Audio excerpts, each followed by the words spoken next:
What's good with it, Black Goose TV family, man? Double salute as always. It's your boy Fluence Boxing. I'm back at it again with some more Fluence Boxing news. As y'all can see, we on the Canelo Alvarez side of the game. And look, I'm gonna be 100 with you.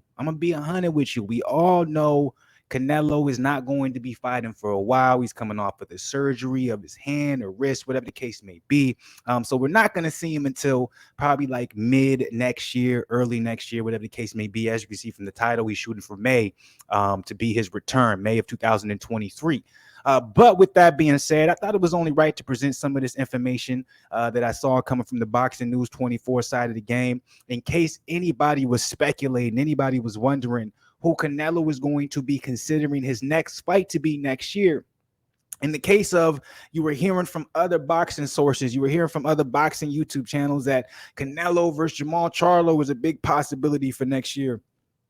Canelo versus David Benavidez is a big possibility for next year. Canelo versus Caleb Plant 2 is a big possibility for next year. Canelo versus Demetrius Boo Boo Andrade is a big possibility for next year. We're finally going to see Canelo fight the guys that we've been wanting him to see, right? All that, bull jive, all that, I'm saying, over the top. What ifs, yeah. In case y'all was hearing that, in case that's the stuff y'all follow and listen to, I'm gonna bring y'all back down to earth, okay? I'm gonna bring y'all back down to reality. I'm gonna get you out of your dreams. I'm gonna get you out of your fantasies, and I'm gonna open your eyes. I'm gonna snap my fingers, get you out of the hypnotization that a lot of these boxing YouTube channels is putting you in, and I'm gonna set you straight. I'm gonna give you the real. I'm gonna give you the 100%, even if it's something y'all don't want to hear. None of that's happening. All right. I've been saying for a very long time. I've been saying since he signed that 3-fight DAZN deal, I said, guys, he is going to be facing John Ryder after he beats Triple G. That's who he wants to fight. And lo and behold, it seems as if I was right. Now, obviously, we don't have anything confirmed. This is still speculation.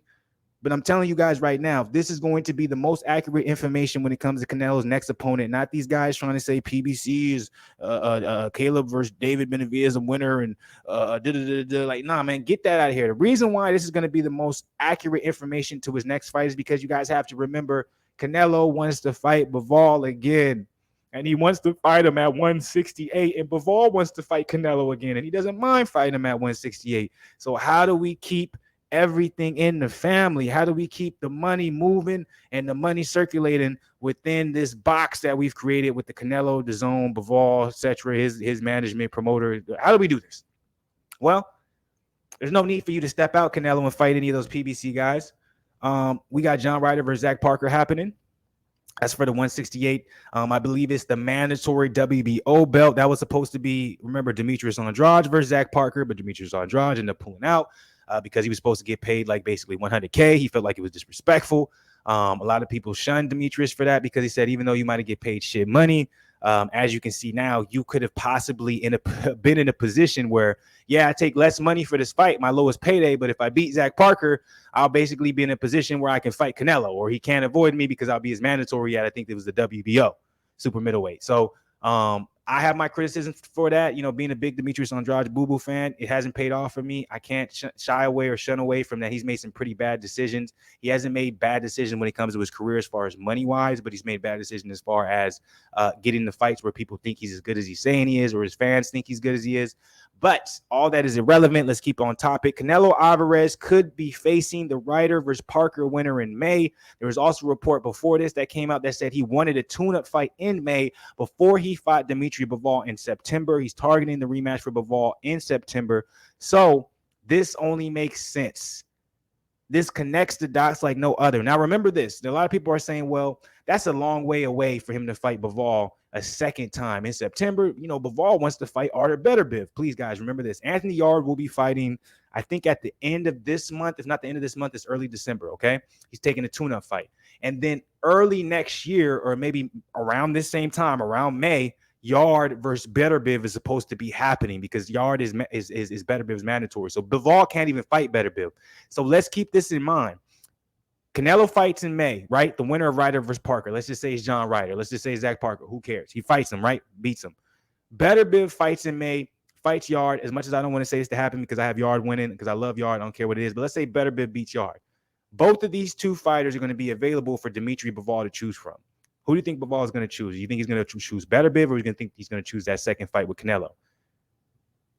I think Bivol will want the fight with Better Biv, but his team will say, go fight Canelo the second time, go get the money, embarrass him one more time, and now you have a mega fight between Bivol versus Better Biv later in the year.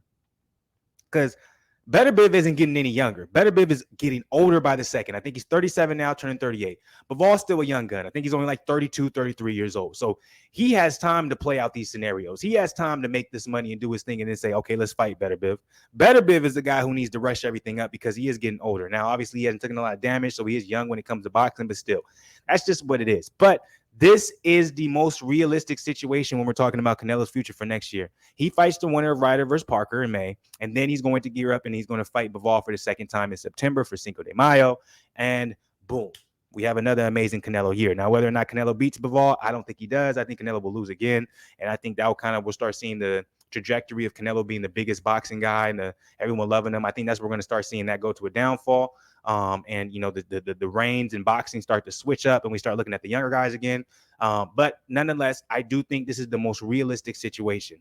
Let me go ahead and get into this article and give you guys the details. Undisputed super middleweight champion Canelo Alvarez could face the winner of the November 26th fight between John Gorilla Ryder and Zach Parker, which is next week in May.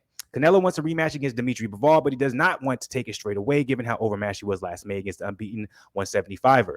Ryder and Parker are fighting for the vacant WBO interim super middleweight belt, like I said, at the Wembley Arena. Like Canelo, Ryder, 31-5, 17 KOs with matchroom boxing, making a fight between them an easy one to set up. Remember how long I've been talking about, hey, he had a 3-fight deal with DAZN. His 3-fight deal involved, I forgot who he fought in the beginning of that. Who did he fight? Before y'all remind me, but obviously he had the fight before Dmitry Bivol, then he had Bivol, then he had Triple G, right? And then supposedly they were saying, oh, it's not a 3-fight deal, it's really a 4-fight deal, because supposedly if he would have beat Bivol, he would have fought Ryder November 26th instead of Ryder fighting Parker. That was their plan. Bivol beating Canelo messed everything up. So also, it allows Canelo to fight in the UK, which is what he and his promoter Eddie Hearn has talked about. 34-year-old Ryder would be the ideal opponent for Canelo to use for tune-up purposes because he has little power and he's slow. As long as Canelo doesn't gas out like he did against Bivol and Triple G in his last 2 fights, should be a walk in the park for him to defeat Ryder. Let's see how the fight goes, said Canelo to ESPN. It's a very competitive fight, and to me, I see Benavidez winning, but my focus is on the Bivol rematch. The idea to return in May with a tune-up fight to see how I feel, and then the rematch against Bivol in September. That's the only thing I want for my career right now. Ryder has a tough fight against the unbeaten Parker and might lose that match. If so, Parker could be a tune-up opponent for Canelo, and it would not be easy. Parker is a big super middleweight, but he's not in the league elite talent-wise as like a David Benavidez and David Morales. Still, it wouldn't be an easy fight for Canelo, obviously because he's a young gun, he's big, he has power, etc. So it was believed initially that Canelo would be taking on the rematch with Bivol in May following the Mexican star's victory over Golovkin. Unfortunately, Canelo's left wrist changed the dynamics, requiring him to take a tune-up first. Obviously, he had to have that surgery. So that is the specifics. You know, when they look, I'm just gonna be 100 with you. I've learned long enough. Like when it comes to Canelo, when it comes to DAZN, when it comes to Eddie Hearn, when they do reports like these fights usually happen.